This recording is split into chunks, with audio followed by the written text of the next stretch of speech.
Connective tissue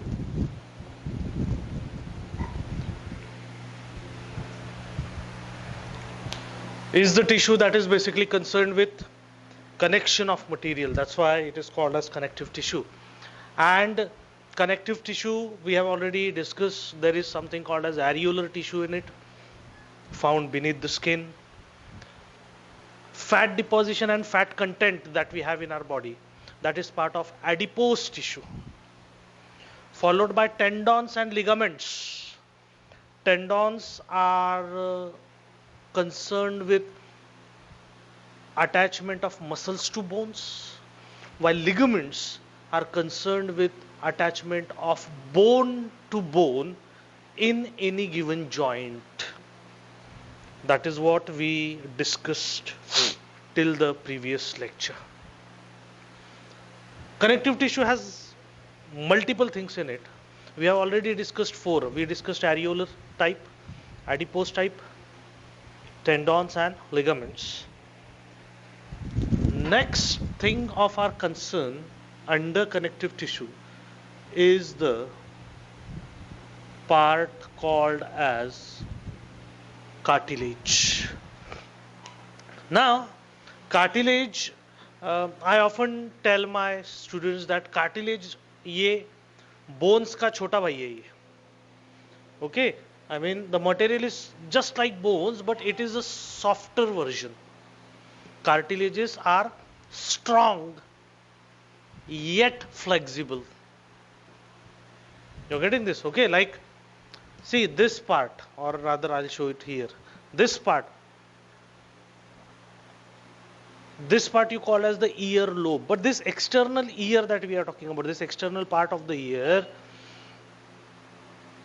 biologically we call this part as pinna, Pinna, pinna. Okay, and you see this is strong.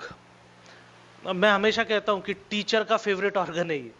बच्चे ने शैतानी की कि pinna पकड़ो उसका, तो ये पिन्ना देखिए, it is a strong material, but at the same time it is also flexible in nature, because this pinna, it is basically made up of cartilage. Cartilage is containing cells called as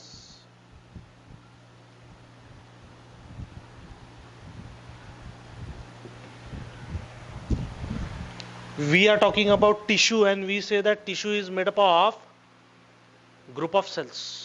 So cartilage is made up of cells called as chondroblast cells, but then chondroblast cells are immature cells,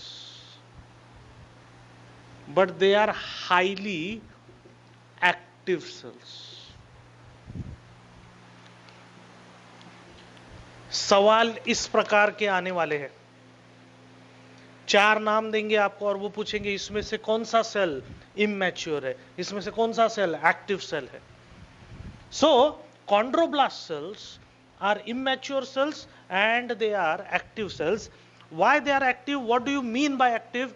Active का मतलब है they are going to grow, they will show growth, they will show multiplication, and ultimately they will undergo maturity, and the matured cartilaginous cell is called as chondrocyte. Chondrocytes are mature cells, but at the same time they are inactive. Inactive का मतलब क्या है? अभी इसको grow नहीं होना है, ये ऑलरेडी मैच्योर हो गया, फुल्ली ग्रोन सेल है ये, इसलिए ये अभी इनएक्टिव रहेगा. That is what it means. Chondroblast is immature, it will mature into chondrocytes. Mature कौन सा है, इमेच्योर कौन सा है, हमें पता रहना चाहिए. So basically we are moving from B towards C, ये ऐसा ध्यान में रखने का. Okay, we are moving from B to C. Chondroblast से हम मैच्योर होकर किस में कन्वर्ट हो रहे हैं, chondrocytes. Moving ahead, a very important feature of connective tissue, we discussed this almost 2 lectures ago, that connective tissue, the cells of the connective tissue are surrounded by matrix. Here, with respect to the cartilage,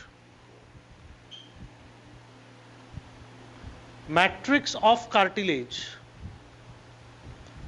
is called as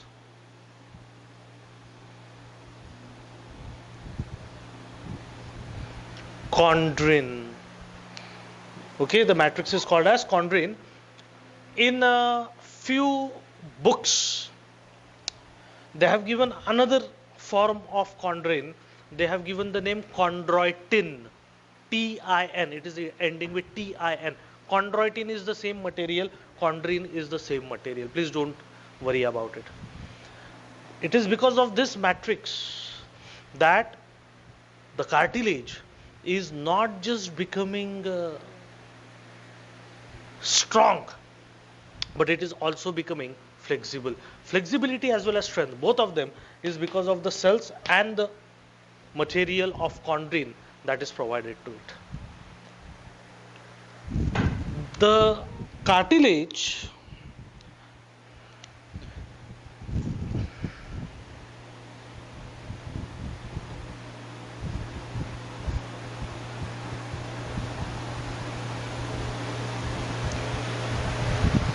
externally, it is covered by a layer of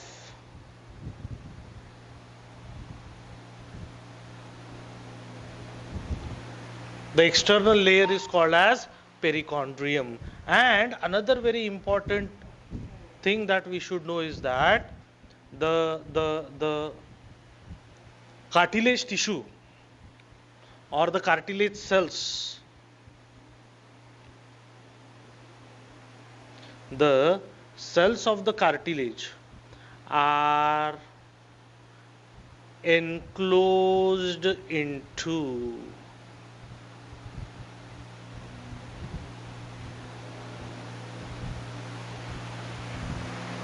ये सभी words important है.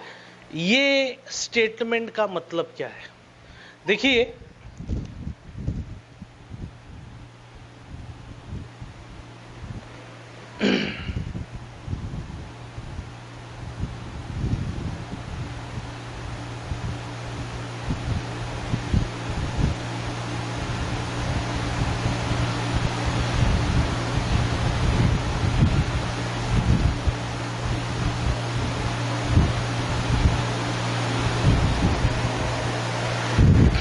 see what I have drawn here, what I am trying to show you.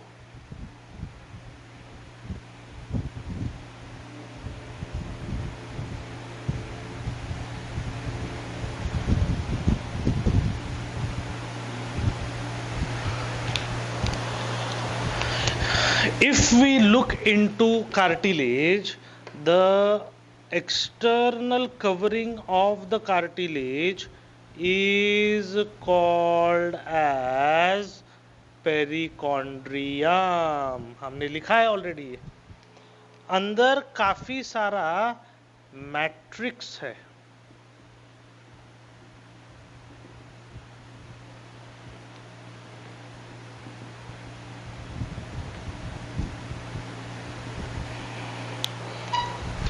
Matrix का नाम क्या है? Matrix को कहते हैं कॉन्ड्रिन. मैट्रिक्स को कहते हैं कॉन्ड्रिन. और इस कॉन्ड्रिन के अंदर, इस मैट्रिक्स के अंदर आपको दोनों प्रकार के सेल्स मिलेंगे. इमैच्योर सेल्स भी मिलेंगे और मैच्योर सेल्स भी मिलेंगे. इमैच्योर सेल्स नेचुरली वो comparatively they will be smaller in size. Immature cells को हम क्या कहते हैं? हम कहते हैं कार्टिलेज के जो इमैच्योर सेल्स है, हम उन्हें कहते हैं कॉन्ड्रोब्लास्ट सेल्स. एंड जो मैच्योर्ड सेल्स है कार्टिलेज के, जिनको आप कॉन्ड्रोसाइट्स कहते हैं, हमने यहाँ स्टेटमेंट लिखा है कि सेल्स ऑफ कार्टिलेज. ओके, हम कॉन्ड्रोब्लास्ट की भी बात कर रहे हैं और कॉन्ड्रोसाइट की भी बात कर रहे हैं, लेकिन कॉन्ड्रोब्लास्ट जल्दी ध्यान में नहीं आता. कॉन्ड्रोसाइट के बारे में आपके ध्यान में आएगा कि सेल्स ऑफ कार्टिलेज यानी कॉन्ड्रोसाइट्स जो है, दे आर एनक्लोज्ड इनटू लैक्यूनी. देखिए,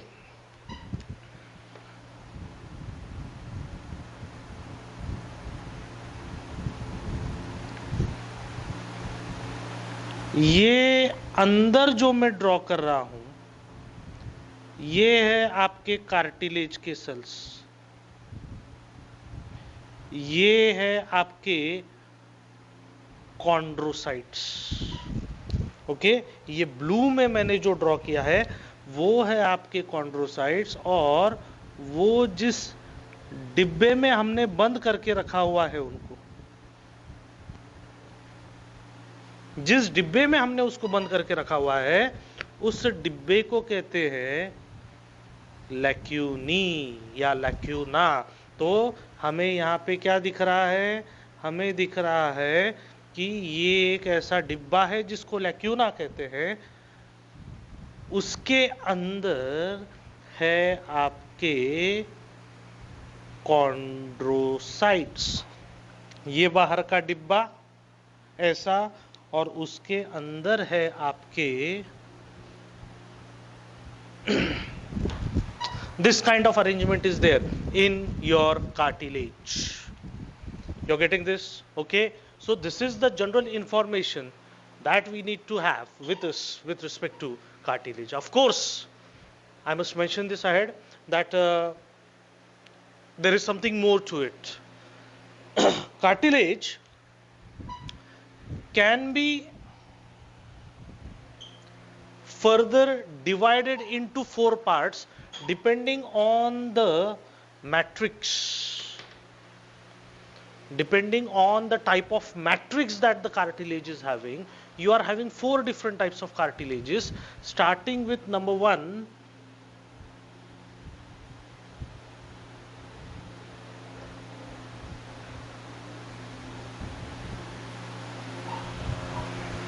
hyaline cartilage. Now, hyaline cartilage, you see,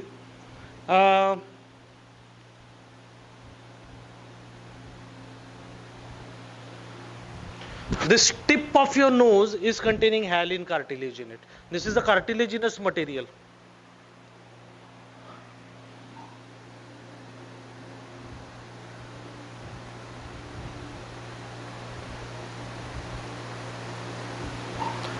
Ribs, when they are coming ahead and attaching to the bone here, ribs समझते हैं क्या आप, यहाँ पे ribs है आपके, ओके, रिब केज कहते हैं हम इसको। तो ये रिब्स जो है इनके एंटीरियर एंड पे भी आपको हेयालिन कार्टिलेज मिलेगा। हेयालिन कार्टिलेज की खासियत क्या है?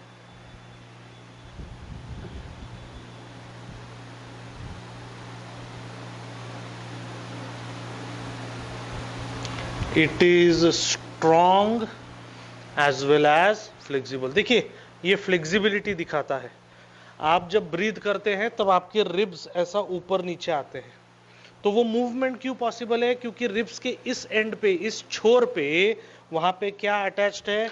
हेयालिन कार्टिलेज अटैच्ड है। वो स्ट्रेंथ भी प्रोवाइड कर रहा है, वो फ्लेक्सिबिलिटी भी प्रोवाइड कर रहा है। समझ रहे हैं आप? ओके, इसके अगेंस्ट दूसरा एक प्रकार है हेयालिन कार्टिलेज का,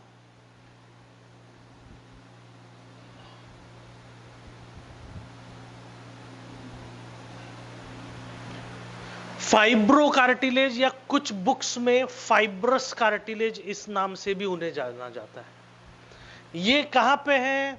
मैं पहले नाम लिखता हूं, आपको ये प्लेसेस पता है कि नहीं मुझे I have no idea, but I'll first tell you.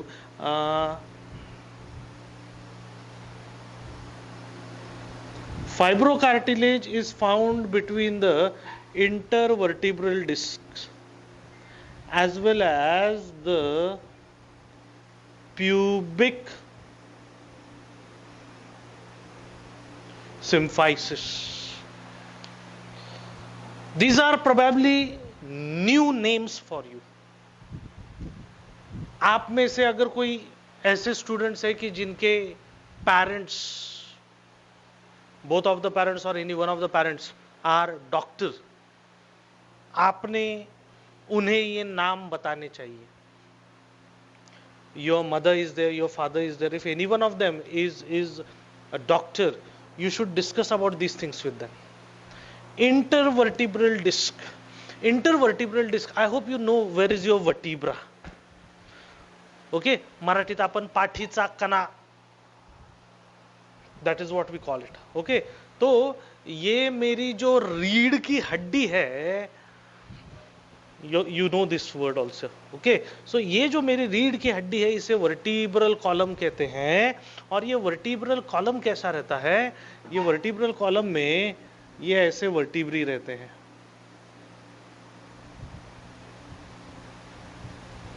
हमें आगे जाके बात करना है कि कितने वर्टिब्री है यहाँ पे वगैरह वगैरह, ये बोन्स के बारे में भी आगे जाके हमें बात करना है।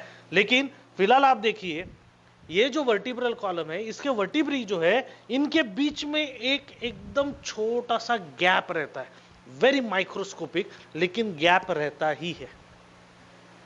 और इस गैप के बीच में जो मटेरियल फिलिंग का काम करता है वो है आपका फाइब्रोकार्टिलेज। तो वर्टिब्री के बीच में का मटेरियल है ये कार्टिलेज, इसलिए हमने उसका लोकेशन क्या कहा है? Between two cartilages. इसका मतलब क्या हुआ? Between the intervertebral disc, दो वर्टिब्री के बीच में वो है, इसलिए हम उसे इंटर वर्टिब्रल डिस्क ऐसा कहते हैं। I hope you are getting this. Pubic symphysis. अभी प्यूबिक सिम्फाइसिस आपका कमर का हिस्सा जो है, ओके, इसको वेस्ट कहते हैं। अंग्रेजी में, सिंपल इंग्लिश में इसको वेस्ट कहते हैं। वेस्ट पता है ना आपको?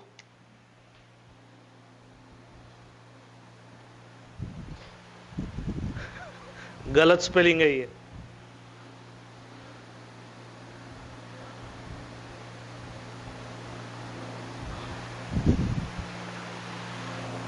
ये भी गलत स्पेलिंग है। कमर जो है, कमर का पार्ट जो है जिसे हम वेस्ट कहते हैं, actually it is written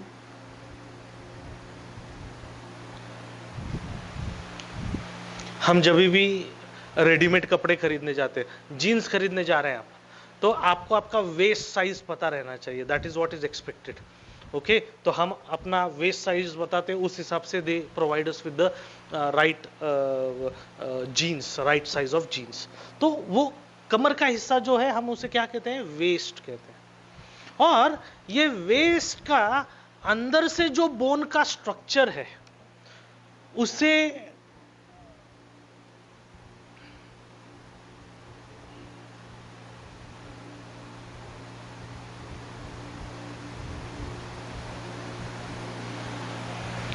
pelvic girdle ऐसा कहते हैं। ओके, वो रफली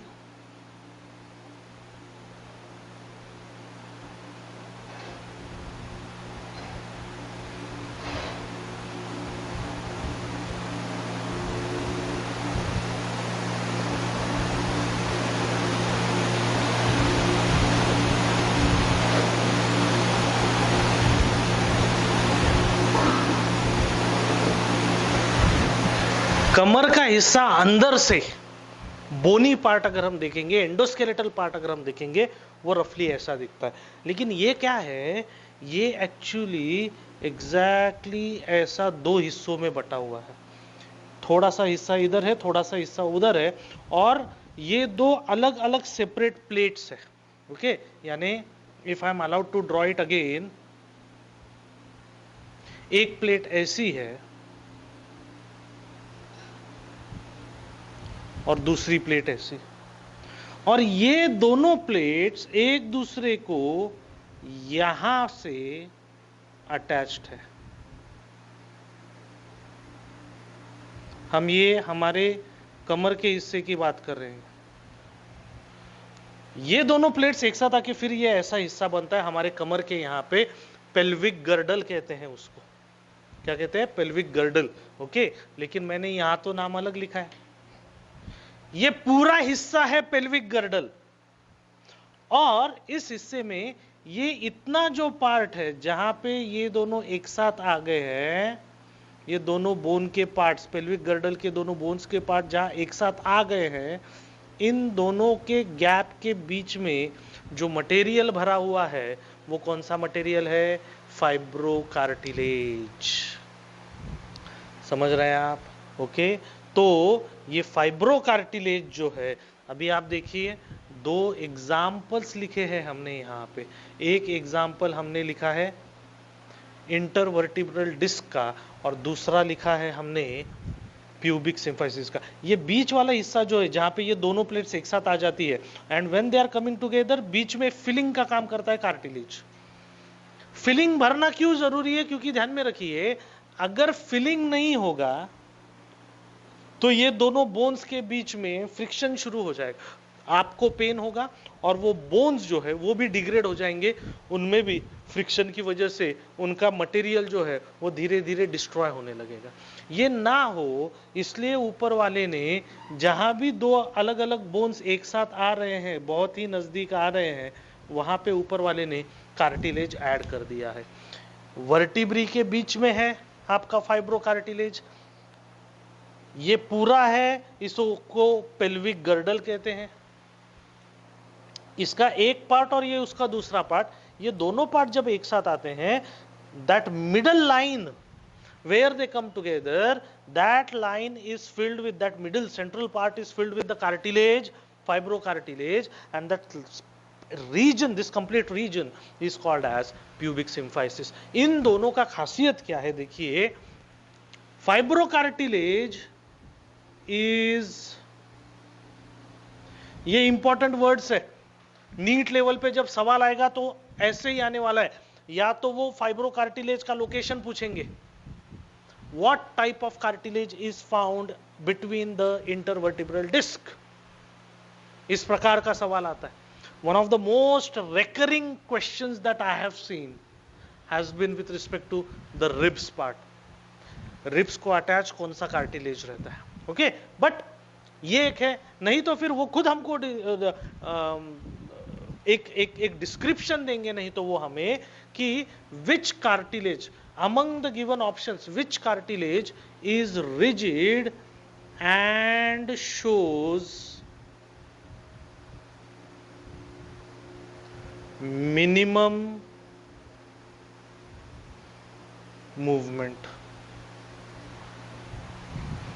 ये बहुत ही सख्त कार्टिलेज है फाइब्रोकार्टिलेज, जिसकी वजह से आपके कमर का ये हिस्सा जो है, ये अंदर से इसका जो बोन है वो बहुत रिजिडिटी दिखाता है, वो बहुत आसानी से फ्लेक्सिबिलिटी नहीं दिखाता है। बचपन में इन प्लेट्स के बीच में स्पेस ज्यादा रहता है, ये प्लेट ज्यादा फ्लेक्सिबल रहती है।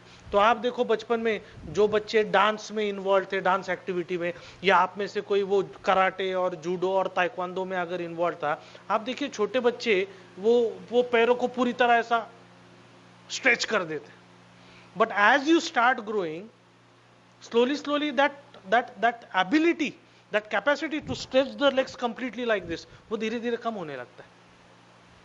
Who is responsible? Fibrocartilage is responsible, क्योंकि as you are growing, एक तो ये बोन्स जो है इनका ऑसिफिकेशन होता है, यानी इनमें more and more calcium and phosphorus phosphate deposit होता है, ये बोन्स साइज में बढ़ने लगते हैं, इनका शेप बढ़ने लगता है, इनका स्ट्रक्चर बढ़ने लगता है, and ultimately they come together at the point of pubic symphysis and get attached to each other with this filling of fibrocartilage in between. एक बार इतने सारे चेंजेस हो गए कि फिर ये फ्लेक्सिबिलिटी जो है इस एरिया की, ये कमर की, और वो ऐसे पैर दोनों ही आपने ऐसे स्ट्रेच कर दिए, वो पॉसिबल नहीं होता है, क्योंकि ये फाइब्रोकार्टिलेज जो है ये कैसा है, ये रिजिड है, ये आसानी से मूवमेंट नहीं होने देता है, it shows minimum movement. Same thing is with your intervertebral disc also. मैं जब आपको मूवमेंट दिखा रहा हूं, आई होप यू अंडरस्टैंड, मेरा मूवमेंट ये अपर बॉडी का ऐसा हो रहा है, मेरा वर्टिब्रल कॉलम तो वैसा ही है, ठीक है। मैं जब झुक रहा हूं, मैं थोड़ा इधर उधर हो रहा हूं, थोड़ा मूवमेंट कर रहा हूं, तो वर्टिब्रल कॉलम के वर्टिब्री थोड़ा बहुत मूवमेंट दिखाते होंगे, लेकिन मिनिमम मूवमेंट दिखाते हैं। आप सडनली बॉडी ऐसा यू शेप में कर लेंगे, ऐसा पॉसिबल नहीं है। That kind of movement is not possible, not allowed, because your intervertebral disc, they are containing the material of fibrocartilage. Moving ahead, third type of cartilage that we have, the third type of cartilage is called as this is easier. अच्छा, इसमें before I right this, यहाँ पे कभी कभी reason पूछते हैं कि ऐसा क्यों है, ये इतना रिजिड क्यों है, ये इतना कम मूवमेंट क्यों दिखाता है। उसके पीछे रीजन ये है कि fibrocartilage contains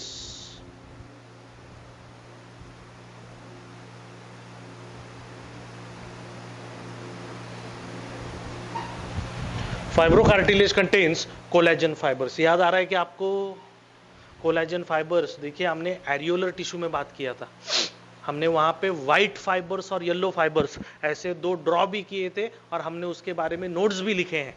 you should check it with you, I hope you are writing. White fibres क्या हमने जब बात किया था तो हमने कहा था white fibres appear white in colour because they contain the material collagen in it and that collagen provide strength to those fibres. White fibre जो है उसमें कोलेजन है, और जहां भी कोलेजन का नाम आएगा ध्यान में रखिए, collagen is always concerned with, it always provide strength to any material that it is present in. Okay, तो फाइब्रोकार्टिलेज ये स्ट्रांग है, रिजिड है, ये भी हमें पता चल गया, और किस मटेरियल की वजह से रिजिड है ये भी हमने यहां पे मेंशन कर दिया। इसके एकदम अपोजिट तीसरा प्रकार जो है कार्टिलेज का यहां पे,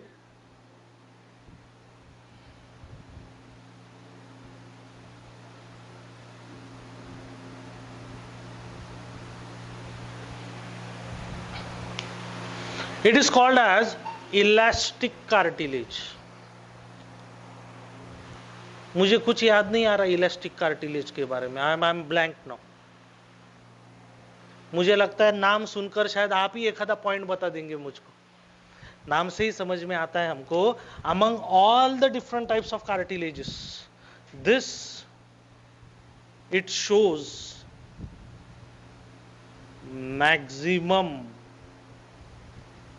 इलास्टिसिटी, या फिर हम कह सकते हैं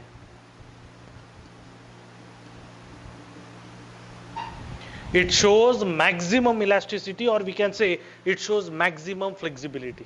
मैंने आपको एक एग्जांपल बताया था, देखिए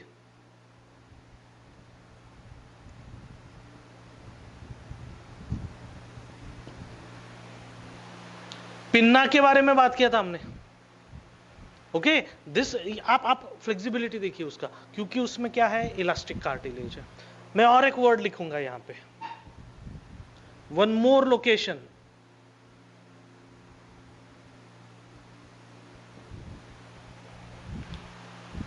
I think you have heard about epiglottis. आपको याद आ रहा है नहीं आ रहा है मुझे नहीं पता, पर आपको एपिग्लॉटिस पता रहना चाहिए।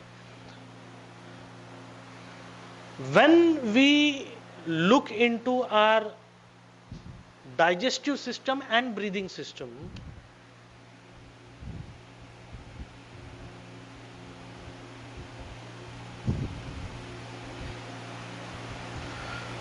आपका ब्रीदिंग अपैरेटस ये ऐसा आ रहा है, और आपका माउथ में से ये ट्यूब ये ऐसा जा रहा है।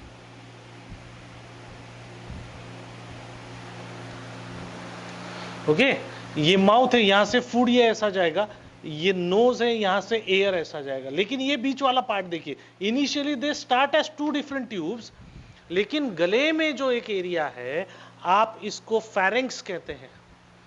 Pharynx area is common for your food pipe also and for your wind pipe also, लेकिन आगे जाके इसका बराबर बाइफर्केशन हो जाता है।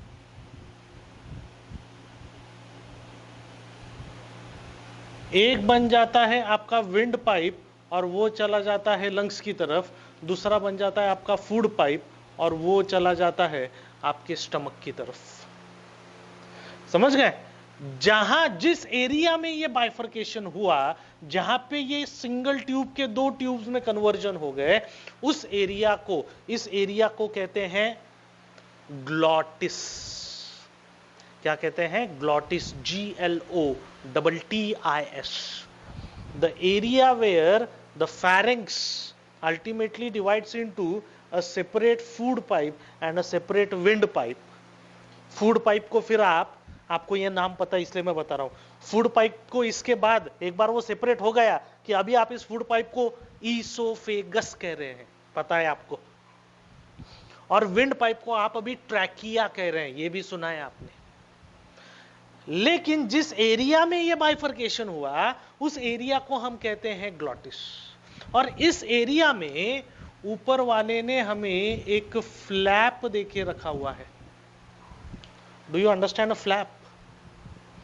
ये इजीली मूवेबल, ये बड़ा ही फ्लेक्सिबल फ्लैप है। इस फ्लैप को कहते हैं एपिग्लॉटिस। इस एरिया को कहते हैं ग्लॉटिस, और ग्लॉटिस एरिया में जो फ्लैप है उसे कहते हैं एपिग्लॉटिस। ये क्या है? एपिग्लॉटिस का काम क्या है देखिए। When you are consuming food, food की बात चल रही है, आप पानी पी रहे हैं, आप खाना खा रहे हैं, तो उस टाइम पे ये फूड गलती से भी आपके ट्रैकिया में या विंड पाइप में नहीं जाना चाहिए। ये बराबर कहां पे जाना चाहिए? स्टमक की तरफ, ईसोफेगस की तरफ जाना चाहिए। इसलिए whenever you are ingesting food and water, ये फ्लैप एपिग्लॉटिस जो है ये क्या हो जाता है? बंद हो जाता है, ताकि ये फूड पार्टिकल और वाटर पार्टिकल ये गलती से भी विंड पाइप में ना जाए। पैरेलल जब आप ब्रीदिंग कर रहे हैं, ये फ्लैप तभी एयर पैसेज के लिए खुल जाता है। तो ये खुलता है, बंद होता है, खुलता है, बंद होता है।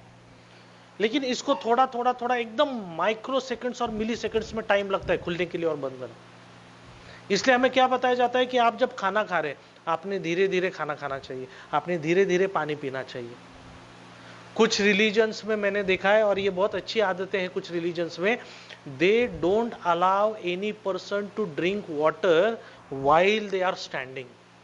आपको अगर पानी पीना है, आपको झुककर और बैठकर ही पानी पीना कंपलसरी। क्योंकि क्या है इसके पीछे साइंस देखिए।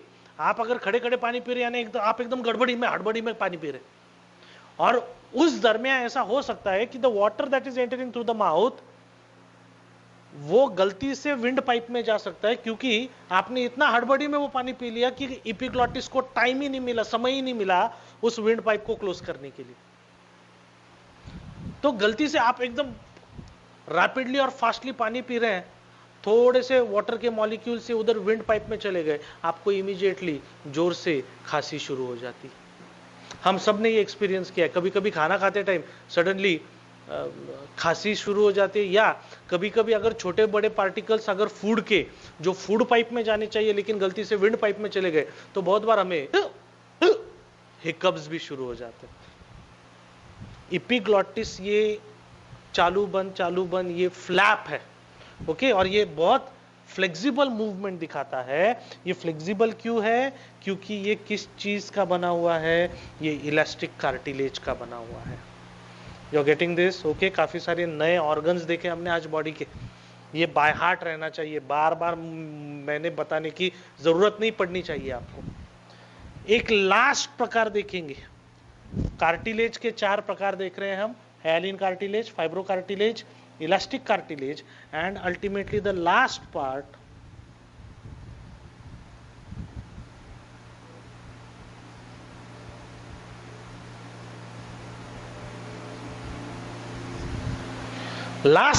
is the calcified cartilage. यही कार्टिलेजेस है।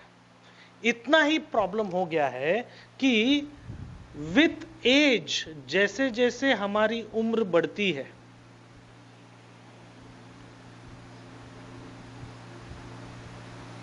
Calcium gets deposited in the cartilage. कोई भी कार्टिलेज रहने दीजिए, हाइलिन कार्टिलेज होगा, फाइब्रो कार्टिलेज होगा, इलास्टिक कार्टिलेज होगा, धीरे धीरे जैसे जैसे हमारी उम्र बढ़ती है, धीरे धीरे उसमें कैल्शियम डिपोजिशन शुरू हो जाता है। कैल्शियम की वजह से वो कार्टिलेज रिजिड होने लगता है, ओके। उसकी मूवमेंट कम होने लगती है। अगर पहले काफी फ्लेक्सिबल होगा भी वो, लेकिन धीरे धीरे उसकी मूवमेंट, उसकी फ्लेक्सिबिलिटी ये कम होने लगती है। समझ रहे हैं आप? तो ऐसे कार्टिलेज को आप क्या कहते हैं? You call it as calcified cartilage. Old age people में, ओल्ड पीपल में ये बहुत कॉमन रहता है। इसकी वजह से क्या हो जाता है कि ओल्ड पीपल में फ्लेक्सिबिलिटी जो है वो कम हो जाता है कार्टिलेज का। एट द सेम टाइम जैसा अभी आपका ये कार्टिलेज है, फाइब्रो कार्टिलेज, इसमें जितना ज्यादा कैल्शियम धीरे धीरे धीरे धीरे जितना ज्यादा कैल्शियम डिपॉजिट होगा उतना आपका वर्टिब्री का मूवमेंट कम होगा, ये सख्त होते जाएगा, ये हार्ड होते जाएगा, movement will lead to pain in the body. But this is part of ageing, हम रोज थोड़ा थोड़ा थोड़ा हमारा एज बढ़ते जा रहा है, we should enjoy that part of life also. समझ रहे हैं आप? Okay, so we today talked about cartilage, immature cells called chondroblasts, mature cells called chondrocytes. We saw how the arrangement is there. The cells are packed inside what is called as lacunae, and ultimately depending on the type of matrix we have divided it into hyaline cartilage, fibrocartilage, elastic cartilage and calcified cartilage. Calcified cartilage को नाम दिया गया है क्योंकि वो उसमें calcium है। Similarly elastic cartilage जो है वो इलास्टिसिटी दिखाता है क्योंकि उसमें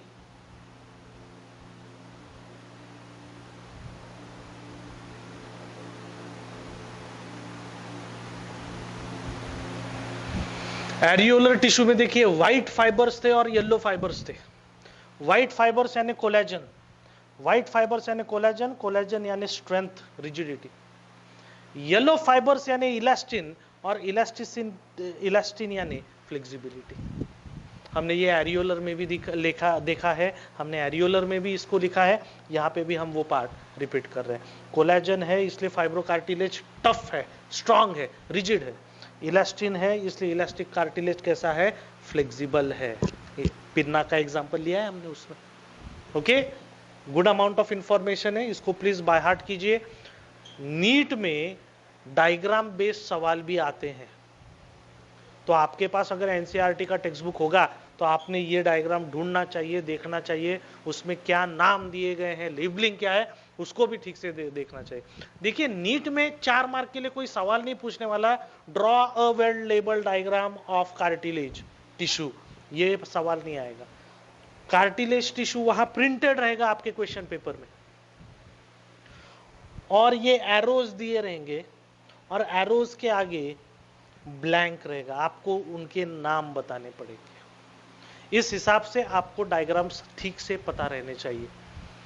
अगले लेक्चर में हम बोन का बात करने वाले हैं, और बोन से रिलेटेड इंफॉर्मेशन तो है ही, लेकिन बोन से रिलेटेड जो 2 डायग्राम मैं आपको दूंगा, they are going to be very crucial and very important. Okay, I hope this is good with you. I hope you have understood this. हम धीरे धीरे 1 step at a time ऐसे ही धीरे धीरे जा रहे हैं। जैसा मैंने आपको बहुत पहले बताया कि आप 10th से 11th में आ रहे हैं तो एक नए सिस्टम में आप इंट्रोड्यूस हो रहे हैं। नए सिस्टम में जब आप आते हैं तो सडनली आप पे बहुत बोझ डालना नहीं है मुझे, मैं धीरे धीरे मेरा स्पीड बढ़ाते जाऊंगा, don't worry about it. Okay, anyway, we'll stop here today. I hope you enjoyed the lecture. Have a good day. Thank you very much.